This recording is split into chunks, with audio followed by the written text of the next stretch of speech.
everybody. My name is Kealy Spring. I'm a licensed marriage and family therapist in the state of California.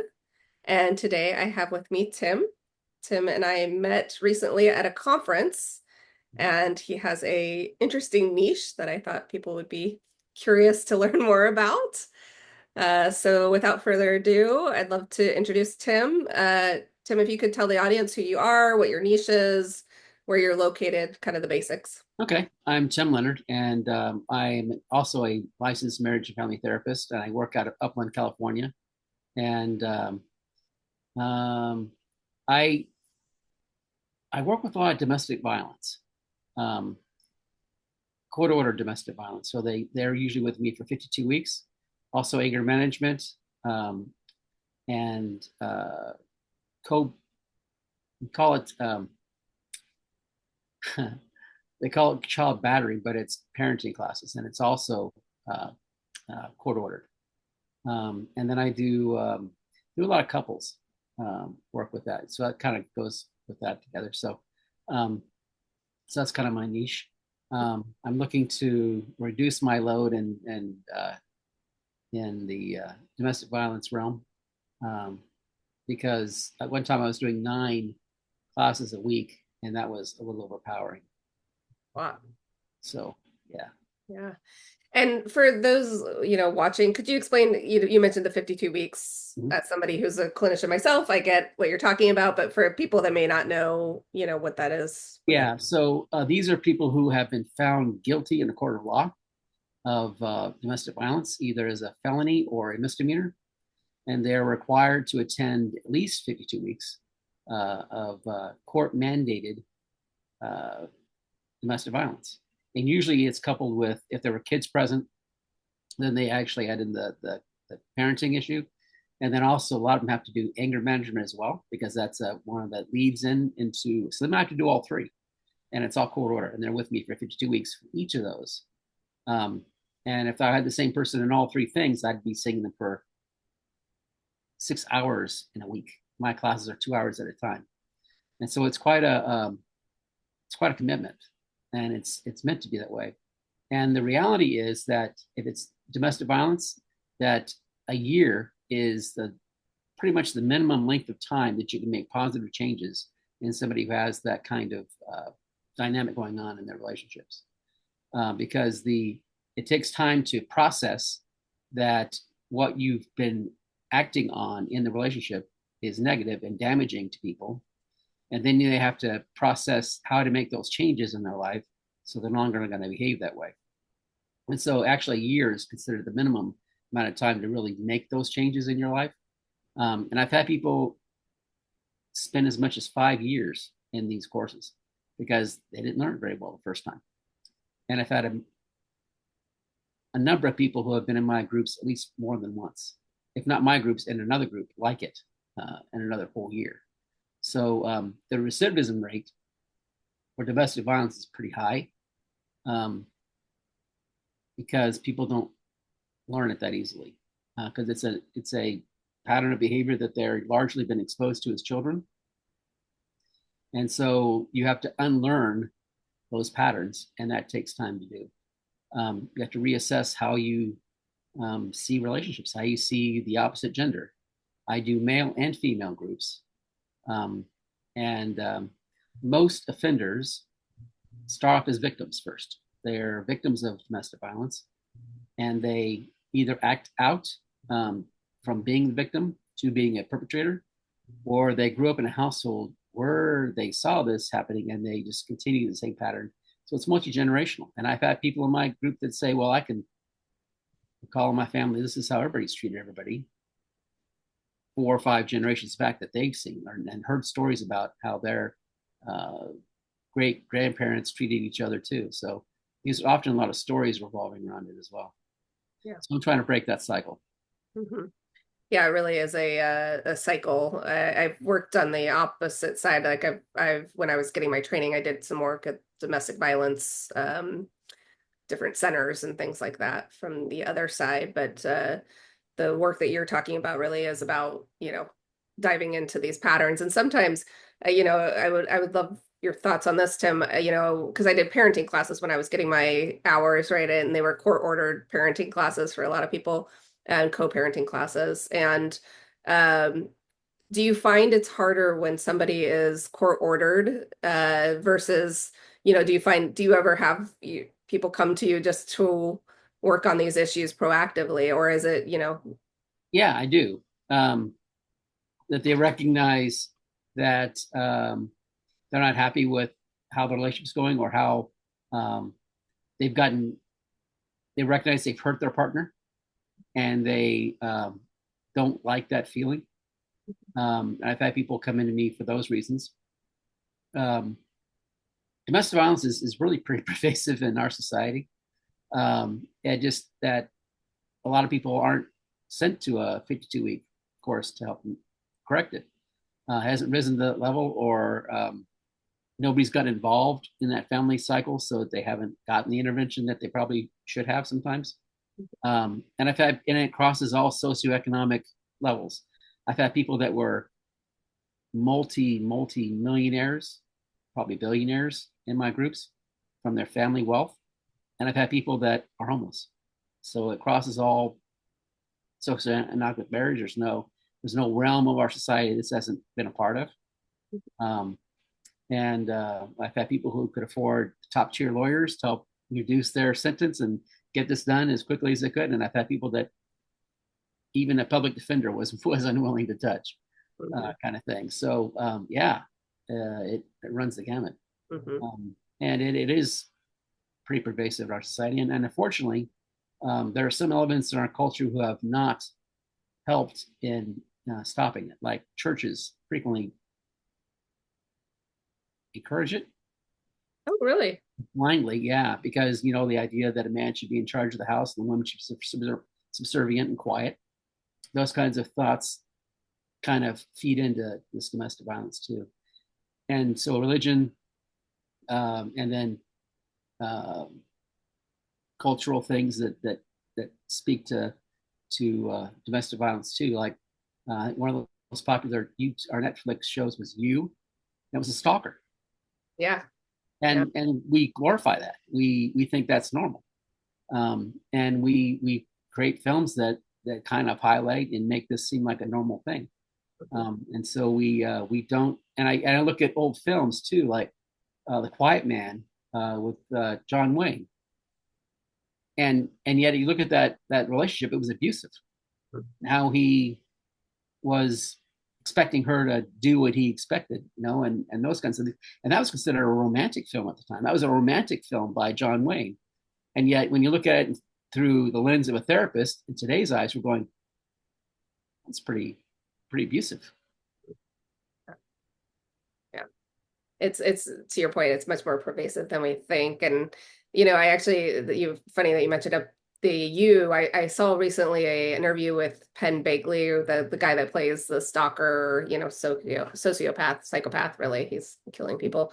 And he was talking about this concept. He was like, I kind of like bringing the fact that I'm this, white, attractive male and showing that like anybody can be this kind of horrible person and not horrible person, but have these, I think he was a horrible person. I think it's fair to say he's a horrible person, but not assuming the people you work with are necessarily. It's just, that it is so pervasive and we do glorify it in a lot of ways. Mm-hmm. Brought that point up. So to that end, well, not to that end, but like I'm curious, how did you even get to this point? Like what was your journey to becoming a therapist that then works with this population? Well, one of my first agencies I worked with and getting my hours had a successful program working with court order domestic violence and victims. And I wasn't intending to specialize or engage in this a lot, but it opened my eyes. And then some of the coursework I had talked about how people that are abusers were normally victims first, like 90% of the time. In one way or another, they were victim first. There's a few exceptions to that, of course. Sociopaths don't fall into that pattern, certainly. But yeah, and so that kind of opened my eyes that these people are having fundamental differences in how they approach and see life or relationships that can be corrected. And if we just need to provide them the opportunity to make those corrections. And it also caused me to have compassion for people who are abusers, because if this is the model they were shown, right? This is the concept that they thought relationships should be about. That they witnessed their parents engaging with each other in this way.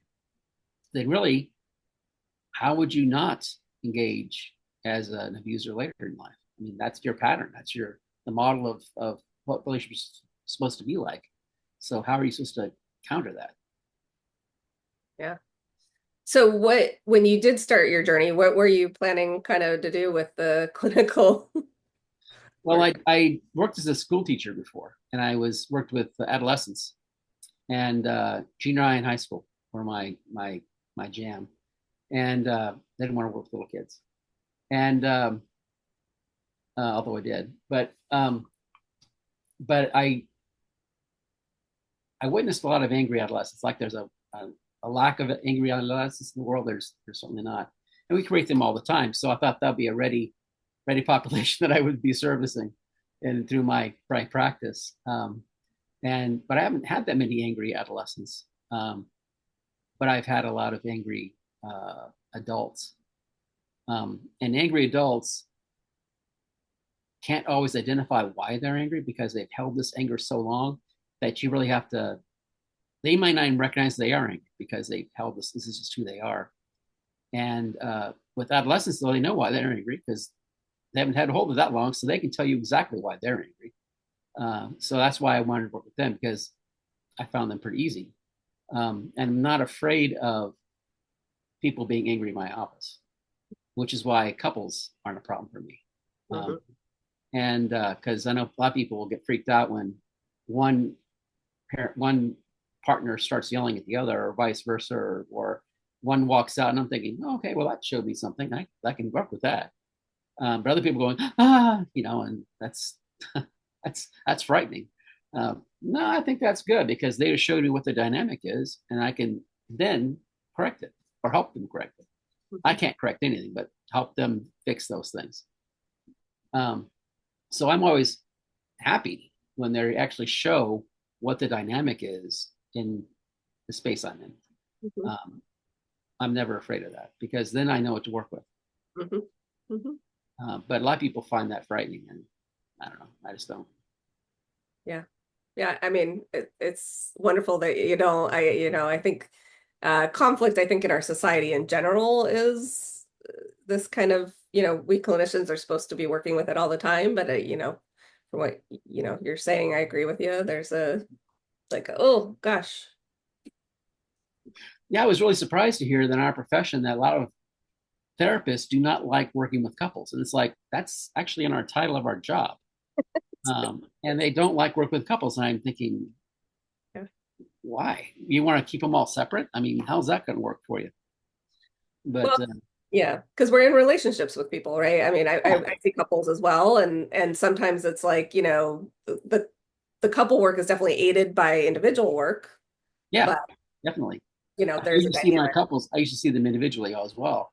I kind of have to, but I want them to be able to come in and be separately too to work on specific things that they need to take back to their relationships too. It's a family system. And then if you add kids and all these, different elements, Yeah. there's a lot of collateral Mhm. that can happen from Yeah. a relationship not working well. Mhm. Yeah. So Tim, what do you like about being a clinician? Well, I liked being a teacher.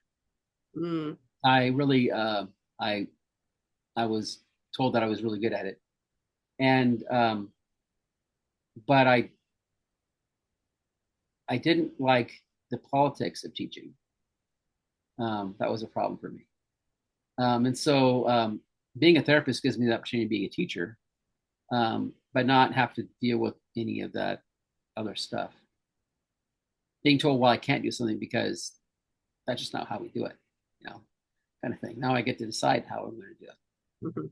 Yeah, the kind And of politics of it. yeah, yeah. But like I had very few classroom management problems. And that's interesting too, because when I became a therapist, I thought I'd be using CBT a lot because that's what you do for classroom management. You're using CBT all the time, changing people's seats, changing who they're talking, who they're sitting next to, doing all this manipulation of the classroom to help people focus better. And that's what CBT does, on a really real way, um, maybe in a micro way. But you're doing that same thing, and I don't use CBT that much, Mhm. which surprised me. I thought that'd be all in CBT, and Mhm. I use it, but it's not my go-to. That's a perfect segue. So my next question is, what modalities do you use with the population you work with? Um, I use a lot of existential stuff, and that would surprise me too. And logos therapy. I refer to logos therapy a lot. I'm not Uh, familiar with. logos therapy was proposed by Viktor Frankl. Oh, In uh-huh. his Answers book for me. "And Search for Meaning." Yeah, and it's the idea that you find your meaning in your life, right? And you find out how what helps you cope with whatever stressors and things you go along. And I find that has a lot of relevance to modern society. And I really it's in one of the few books I've read twice, just because I wanted to.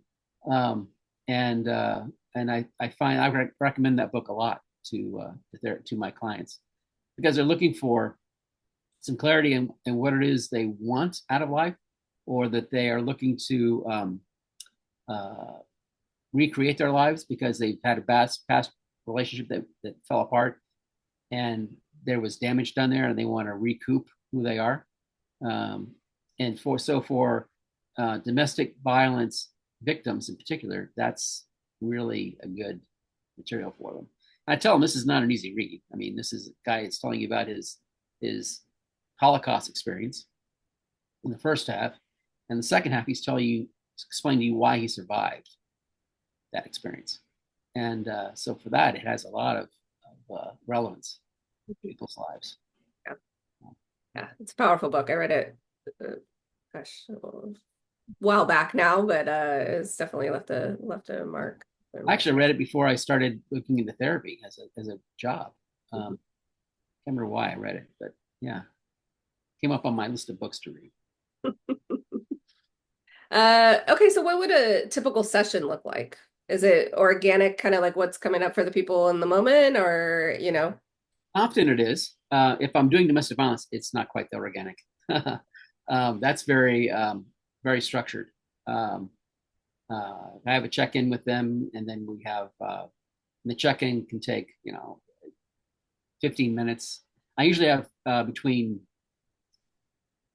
around a dozen people in my groups, and we do a check-in, and then we have a topic we're going to discuss, and then and I always want their feedback in the topic if I can. So I want a lot of participation from them, and I kind of make them participate. The court's expecting them to participate, which is another thing. Um, so and I'm very clear about what the expectations are in the group, um, and that has to be that way. I don't think there's any way to do it. And we are giving reports back to the courts, and I explain exactly what we're reporting back to the courts. I want to be as transparent as possible, and all that stuff. But I think that's required for being successful with that segment of society who's struggling with that kind of stuff. And then in my personal sessions, they're much more organic. I ask, what's going on?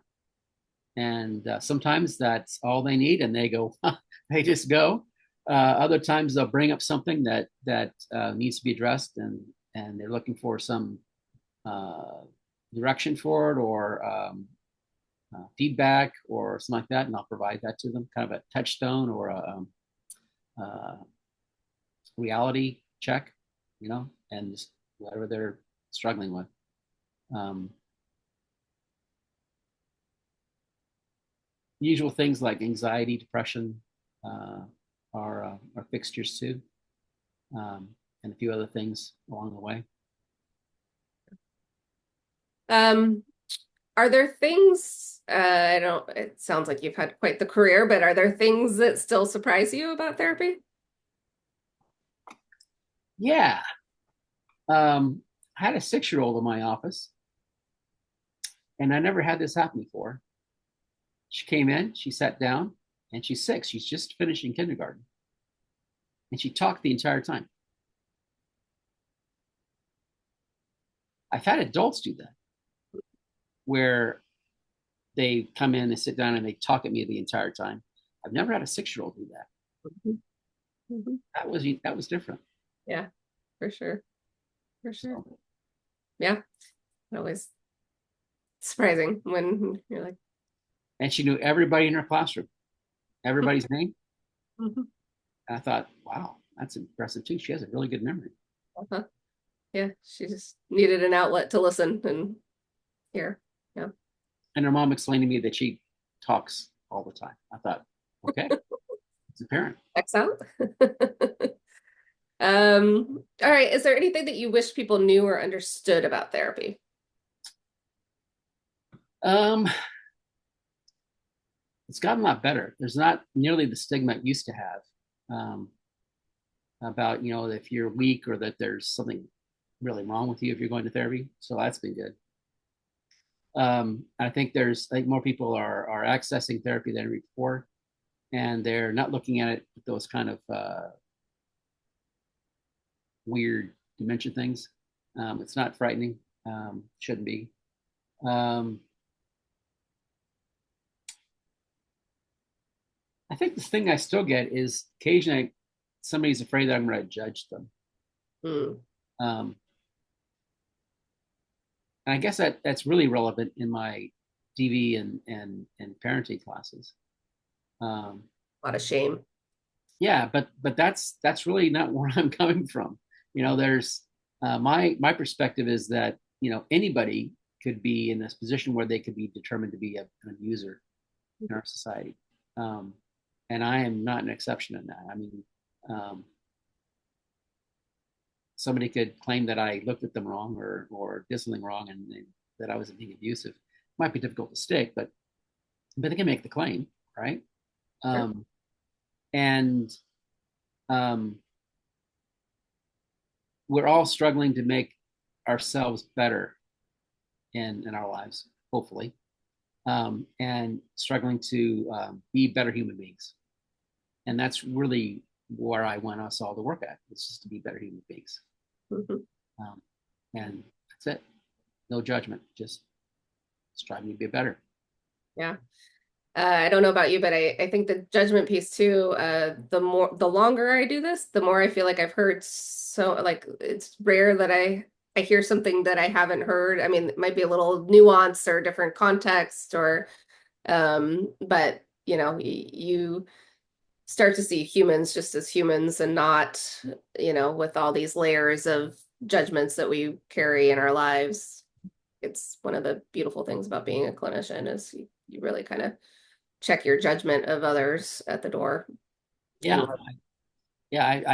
I always tell my clients, trust people when they tell you who they are, and they tell us, but we aren't always listening. We're not always picking up on the signs or the red flags or those things that they're really telling us, and we just say, oh well, they're just having a bad day, or I that's not that big a deal, and we just downplay it, but they tell us who they are, uh, and yeah, it's one of my common things. okay, final question in this kind of clinical aspect of the interview here. Is there a tool that we could share with the audience, something that people could use or take away that they could try, you know, Tools. I'm not big on tools, really. not so much. I rarely ever give homework. Uh, Unless people ask me for it. Um, Tools. Um, well, I do use affirmations quite a bit. Um, sometimes we have this negative script we have in our heads. I think we all do this. Somebody told us we were this or that, and we took it in and we identified with it, and sometimes those things are toxic. And so, I guess affirmations, changing that script that we tell ourselves that we're this or that. In reality, That's not true. Um, and that's something somebody wanted us to believe so they could control us or make us feel less than.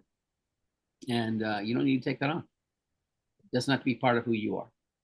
And so I think that's something I try to help my clients recognize is that that's not necessarily who they are or who they want to be. Mhm. So if that's your decision, then you don't have to take it on. Mhm. Yeah, kind of reaffirming the story they want for themselves, not what Yeah. somebody else has decided. Yeah, love it. All right. Well, thank you, Tim, for that. And then are you open to some a little bit more kind of getting to know you personal questions? Sure, we could do that. Okay, so first question, what is something that's making you happy right now? Hmm. I had a really good lunch. Nice. What was your lunch out of curiosity? A German deli, and it's I'm gonna mess up the name. It's rolled vegetables and rouladon. Not rolla? I think it's rouladon. I know I'm messing it up. And red cabbage and spetzel from the German deli, and it was really really good. Nice. Yeah. I love it. I love a good deli for sure. Okay. Do you have a favorite app that you use? Yeah. It could be clinical or it could be just general. I've had people tell me they like Amazon, Yeah. Um, I use Spotify a lot, Oh, especially in the car. mm-hmm. That's probably my favorite app. Mm-hmm. Do you listen to like a lot of podcasts or is it more music Music. or Yeah, music? and you can narrow it down on the music you want to hear at that moment. So, um, like I'm a big Stevie Ray Vaughan fan, so I his his uh, his genre there of blues guitar is awesome. Okay, beach or mountains? Ugh. Got to choose one or the other. No. How about cliffs overlooking the ocean? All right. All right. So a little mountain rugged plus ocean. Yeah, Like Big Sur, that would Northern be nice. I like, yeah, Pismo Beach. We go to Pismo Beach recently, and they have the cliffs overlooking the ocean, so you can hear the water, you can see the water, but you're not on the water. You're still in the woody area, mountainy area.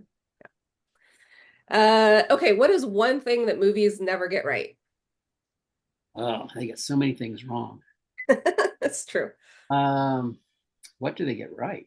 It's almost um, Never get right. What do they never get right? well, occasionally they clue into a thing of therapy that's correct. Occasionally. Happens here and there, but they usually get it wrong. Historical stuff is usually screwed up. Uh, Hmm. they get the dialogue is usually messed up. They want to speak in a modern dialogue, like, and it's like, but I don't really think in the 16th century they knew dudes. What are you talking about? That was so dialogue is frequently messed up. Yeah. Yeah, I always think it's jarring when it's supposed to be like a history movie or whatever, but then they use like songs from today or something like over and you're like, what? Like this is what? What Yeah. is Adele doing in 17th century? For sure, for sure. Are there certain like historical times that you mentioned John Wayne. I used to watch actually a ton of John Wayne when I was growing up with my grandpa. We were big John Wayne fans, but is there like genres like old westerns or things that you're My wife told me that if I watch Unforgiven again, she's going to divorce me. yeah, yeah, fair. That's a fairly psychological movie too, It is. because of change and how yeah. Okay, let's see. What is the best way to relax? Deep breathing for that one. There's lots of ways to relax, and I this is something that's a big feature of my classes too, to help people manage their emotions and particularly their anger. Um, and there's not any one, but I tell people that I tell them that visualization is probably the most relaxing thing you can do if you can practice that. But that takes some practice. But I think that visualization, guided visualization that you do for yourself is extremely relaxing. You can do that. Could you just explain to people what you mean by visualization? Yeah. So guided visualization is where you actually put yourself in a place that you feel happy and safe. And so for me, I grew up in some rural areas, and I remember walking out probably half a mile from my house into a hayfield and lying out in the field and watching the clouds go overhead and hearing the wind go through it and hearing the buzzing of insects and birds and everything around me and just lying there and just watching the clouds go by. And I thought, that is my happy place. That's where I feel most relaxed. And so if I'm really getting tense, I'll visualize myself there, and my tension goes away almost instantly. Mm-hmm. And so that's visualization. It's where you put yourself in a space. It doesn't have to be a real space, that you feel really content and really at peace with yourself. And if you can reach that spot in your mind, there is no tension. It evaporates around you. And so to me, that's probably the most restful thing you can do. But there's lots of things. You could do reading, you could yoga, you could do all kinds of things. Yeah, fair. Yeah, I love visualization for that reason. I'm with you. Okay, dream trip location. Is there somewhere you want to go? Yeah. Um, I've always wanted to go to the Berlin Museum, but that's not really, no, I guess that is location. But New Zealand's always fascinated me. So ever since I saw Lord of the Rings, and it was filmed, scenery is all filmed there. That is a fabulous scenery, and I'd like to go there. I mean, there's tons of places to see, but that's a really captivating. And then the Berlin Museum. The Berlin Museum, because it has the gates of Babylon in it. The Germans disassembled the gates of Babylon, transported to Germany, and rebuilt them. Interesting. They did a The lot of pilfering of Yes, cultures. Yes, the British have all the stuff from Egypt, and the Germans have the stuff from what's currently Iraq and Iran. mm-hmm. Oh, that's really cool. I didn't know that was there. Yeah. One of the things. Yeah. Yeah, but New Zealand, definitely the topography there is just really magical. And the North and South Islands have very different Very different flavors. Yeah. And it's the South Island that has all the really dramatic stuff. The fjords. Yeah. Yeah. Yeah. They're gorgeous. Okay, what advice would you give your younger self?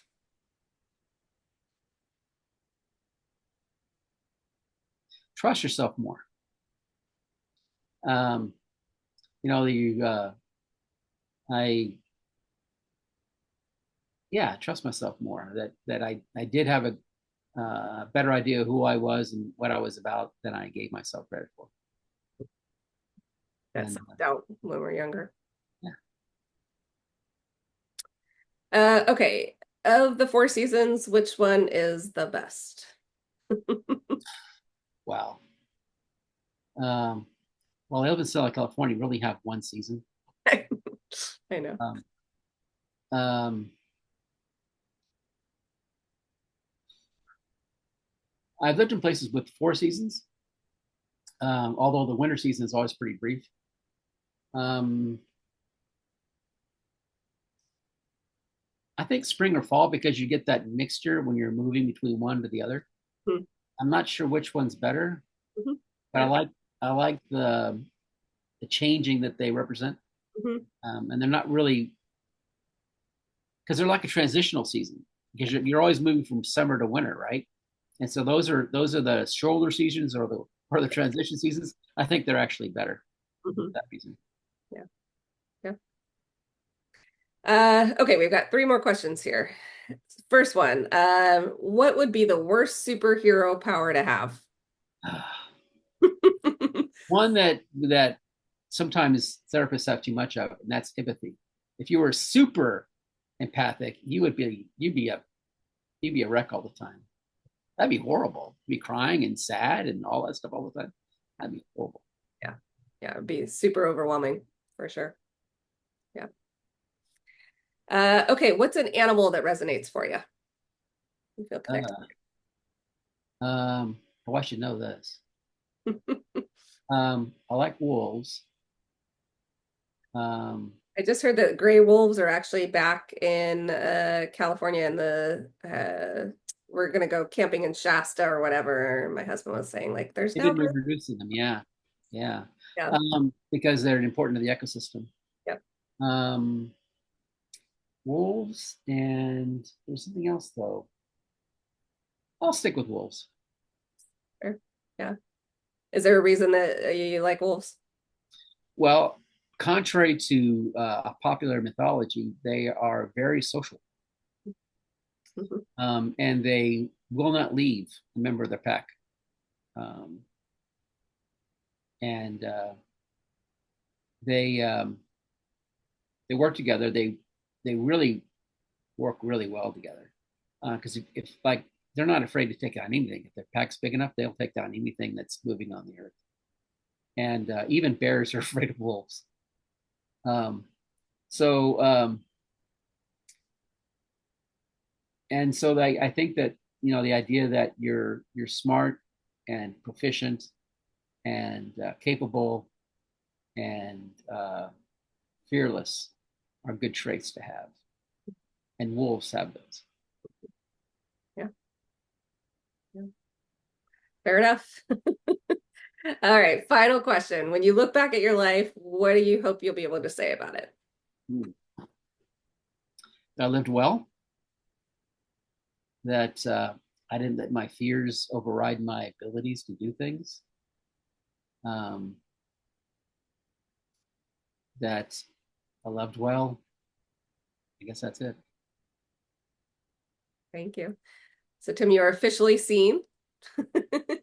I appreciate you taking the time to speak with me. I will include your information on this so that anybody can reach out if they would like to. That Okay. said, is there anything that we didn't discuss that you want to make sure that we kind of bring forward? I think we covered a lot of stuff, so I think we're okay. All right. Well, thank you again, Tim, for your time. I really appreciate it. Okay. Bye. Bye.